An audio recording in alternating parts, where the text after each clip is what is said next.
They want the speed limit on the 401 to be raised, and they're going about it in an unusual way. An Ontario group has been trying to push highway speed as an election issue. It wants the government to change the speed limit on the 401, and it's bringing the message to southwestern Ontario. CBC's Joanna Dragici has been following this story for us today. Joanna, what's this all about? Well, Asha, when I was driving on the 401 over the weekend, I couldn't help but notice one car in particular, and that's because its entire back window was a digital sign, and it had a bright green message scrolling on it. Now, it took me a while to figure out what it was saying, but then I realized it was an ad for Stop 100. They're a group that wants to increase the speed limit on the 401.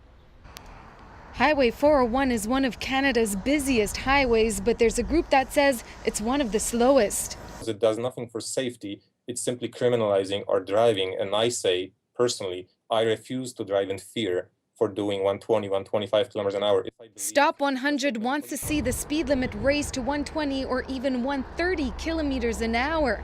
They argue motorists are already driving in that range and insist higher speed limits don't mean more collisions. People will never drive faster than they feel comfortable with. So nobody has a death wish on the road. So people will simply gravitate to the most, prudent and safe speed, no matter what the speed limit is. But the OPP sees things differently, calling high speeds an aggressive behavior that puts all drivers at risk. Their reaction time is lessened considerably, and the chances of becoming involved in a motor vehicle collision are increased.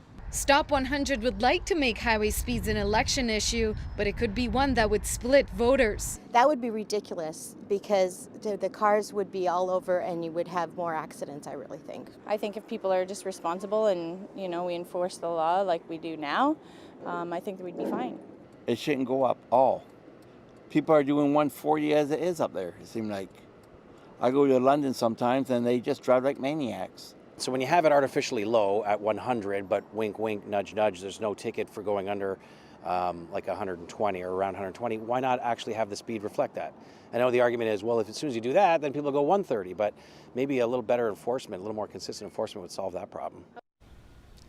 Now, I put in some calls to the Ministry of Transportation and just heard back. They say the last time they reviewed the speed limit on the 401 was in 2012, and they have no plans on raising it. Now, Asha, they also wanted to give me one stat in particular. They say in 2010, 15% of all car crash fatalities were caused by speed. Asha. Thank you, Joanna.